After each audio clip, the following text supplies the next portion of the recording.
നമ്മളപ്പം Eravikulam national പാർക്കിലാണ്, Munnar.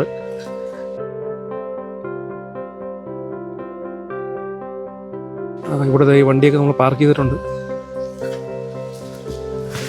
വിശാലമായ parking ആണ് കേട്ടോ. ഇനി നമുക്ക് ടിക്കറ്റൊക്കെ എടുത്ത് അകത്തോട്ട് കയറാം.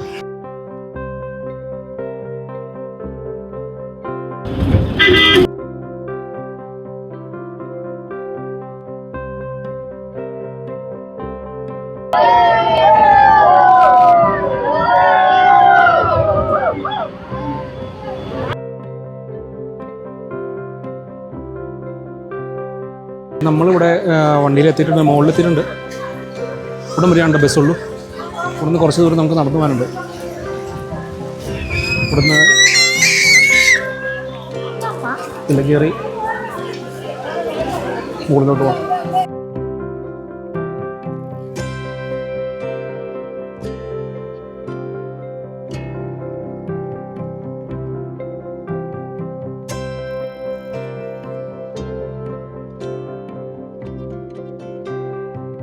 നമുക്ക് പയ്യെ നടന്ന് മുകളിലോട്ട് പോകാം.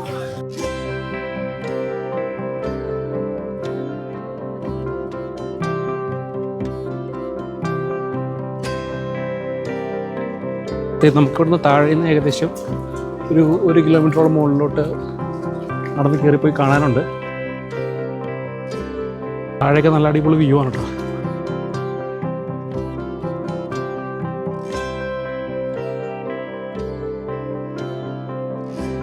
നടന്ന് കയറാൻ ബുദ്ധിമുട്ടുള്ളവർക്കൊക്കെ അവരുടെ ചെറിയ സെറ്റപ്പൊക്കെ ഉണ്ട്. പക്ഷെ നമുക്ക് ഇങ്ങനെ നടന്ന് കയറി പോയി കാണുന്നതാണ് അതിൻ്റെ ഒരു ഭംഗി.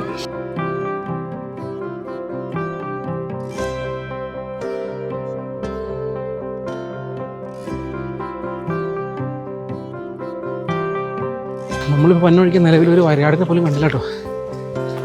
കുറച്ച് ദൂരം നടന്ന് കയറിയിട്ടുണ്ട്. ഇതുവരെ ഒന്നും കാണാൻ പറ്റിയില്ല. അപ്പോൾ ഇവിടെ 2 ആടുകൾ നിൽപ്പുണ്ട് കേട്ടോ.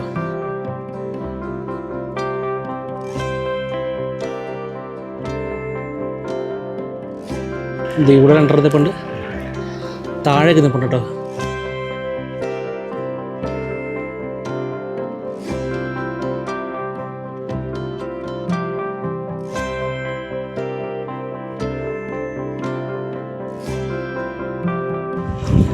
മഴക്കാലത്ത് വന്നു കഴിഞ്ഞാൽ ഇങ്ങനത്തെ കുറേ കാഴ്ചകളൊക്കെ നമുക്കിവിടെ കാണാൻ പറ്റും കേട്ടോ. ക്ലൈമറ്റ് ഓൾറെഡി സൂപ്പറാണ്, നല്ല തണുപ്പുണ്ട്. ഇങ്ങനെ ചെറിയ വെള്ളച്ചാട്ടമൊക്കെ നമുക്ക് മഴക്കാലത്ത് വന്ന് മാത്രമേ കാണാൻ പറ്റൂ. താഴെ ചെറിയ കാണുന്ന ഗ്രാമങ്ങളൊക്കെ ഉണ്ട്, ചെറിയ ഗ്രാമങ്ങളൊക്കെ താഴെ.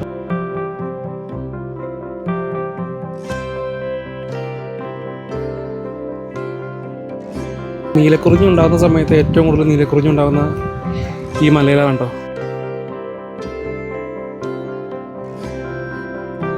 ഇതെല്ലാം ദേവികുളത്തിൻ്റെ ഭാഗമായിട്ടാണ് വരുന്നത്. കേരളത്തിലെ ആദ്യത്തെ ദേശീയ ഉദ്യാനമാണ് ഇരവികുളം നാഷണൽ പാർക്ക്. നീലക്കുറിഞ്ഞൊക്കെ പൂക്കുന്ന സമയത്ത് നിങ്ങളോട് നിന്ന് വരാൻ നോക്കണം കേട്ടോ. ഈ മല ഫുള്ള് നീലക്കുറിഞ്ഞായിരിക്കും പൂത്തൊക്കെ നല്ല അടിപൊളിയാണ്. ഞാൻ പണ്ട് വന്ന് കണ്ടിട്ടുണ്ട്. ഈ മല മുഴുവൻ നടന്ന് കയറണം കൊണ്ട് നല്ല കിതപ്പുണ്ട് കേട്ടോ. സംസാരിക്കണേലും അതുണ്ടാവും. അത് നമ്മൾ നടന്ന് കുറേ കയറി വന്നപ്പോൾ ഇതിനകത്തൊരു ചെറിയ അമ്പലമൊക്കെ കാണാം. 3-4 ഒരടിനെ മാത്രം അടുത്ത് നേരം നടന്നു വന്നിട്ട് കണ്ടിട്ടുള്ളൂ. കുറച്ചുകൂടെ മുകളിലേക്ക് പോയാൽ കാണാൻ പറ്റുമെന്ന് നോക്കാം.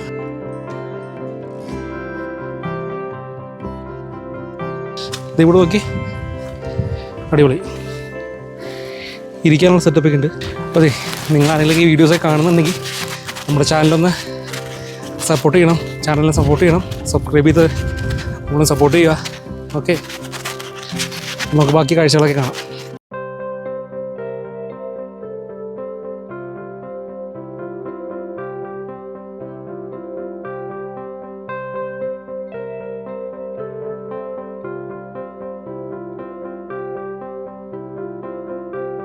അപ്പോൾ നമുക്കിത് ഇവിടം വരെ ആയിട്ട് പ്രവേശനമുള്ളൂ. പിന്നപ്പുറം എടമലക്കുടി എന്ന് പറഞ്ഞ സ്ഥലമുണ്ട്, അവിടെ ആളുകൾ താമസിക്കുന്നതാണ്. പിന്നെ ഒരു ടീ എസ്റ്റേറ്റ് ഉണ്ട്. നമ്മൾ ഈ പ്രാവശ്യം വന്നിട്ട് ആകെ ആടുകളെ കുറച്ചേ കണ്ടിട്ടുള്ളൂ. 2-3 ആടുകളെ മാത്രമേ കാണാൻ പറ്റുള്ളൂ. അത് മടുത്ത് കാണാൻ പറ്റിയില്ല. പയ്യെ താഴത്തേക്കൊന്ന് ഇറങ്ങി നോക്കാം. അപ്പോൾ അതേ നമ്മളിതൊക്കെ കണ്ട് തിരിച്ചിറങ്ങുവാണ്. ക്യാമറയ്ക്ക് 50 രൂപ കൊടുത്ത് ക്യാമറ അകത്ത് കയറ്റിയത് എന്തായാലും മുതലായില്ല കേട്ടോ. ആടിനൊന്നും കണ്ടില്ല. മൊബൈൽ ക്യാമറ അല്ല, നമ്മുടെ വേറെ സ്റ്റിൽ ക്യാമറ ഉണ്ടായിരുന്നു. അപ്പോൾ അതിന് 50 രൂപ കൊടുക്കണം. പക്ഷേ ആടിനൊന്നും കാണാൻ പറ്റിയില്ല നമുക്ക്. നീലക്കുറിഞ്ഞി പൂവുണ്ടാവുന്ന ഈ ചെടിയിലാണ്. ഇതിവിടെ നിൽക്കുന്ന എല്ലാം നീലക്കുറിഞ്ഞിണ്ടാവുന്ന ചെടിയാണ്. ഇതിവിടെ ചെടിയൊക്കെ നട്ട് പിടിപ്പിക്കുന്നുണ്ട് കേട്ടോ. ഇത് ഈ നിൽക്കുന്നതെല്ലാം പൂവുണ്ടാവുന്നതാണ്.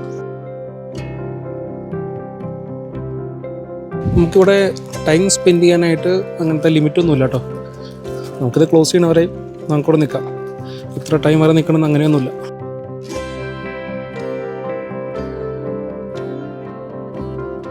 മഴയൊന്നും പെയ്തിട്ടില്ല, അത് തന്നെ നല്ല ആശ്വാസമുണ്ട്.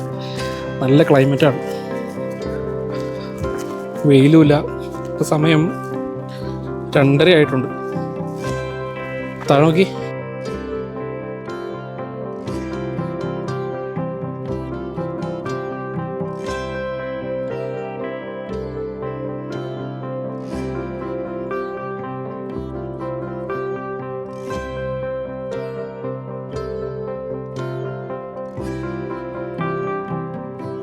ഒരു ദിവസം 2000-ൽ കൂടുതൽ ആളുകളാണ് രാജമല സന്ദർശിക്കണമെന്നാണ് കണക്കുകൾ കേട്ടോ.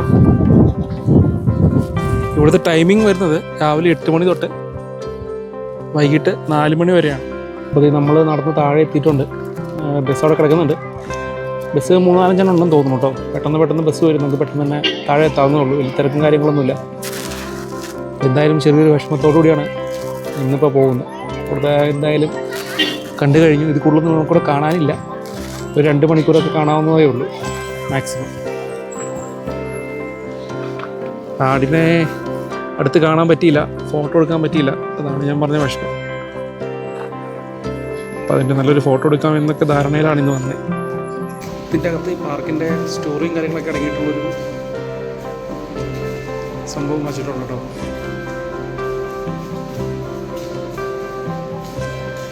ഇതിൻ്റെ അകത്ത് പാർക്കിൻ്റെ സ്റ്റോറിയും കാര്യങ്ങളൊക്കെ എഴുതി വെച്ചിട്ടുണ്ട്.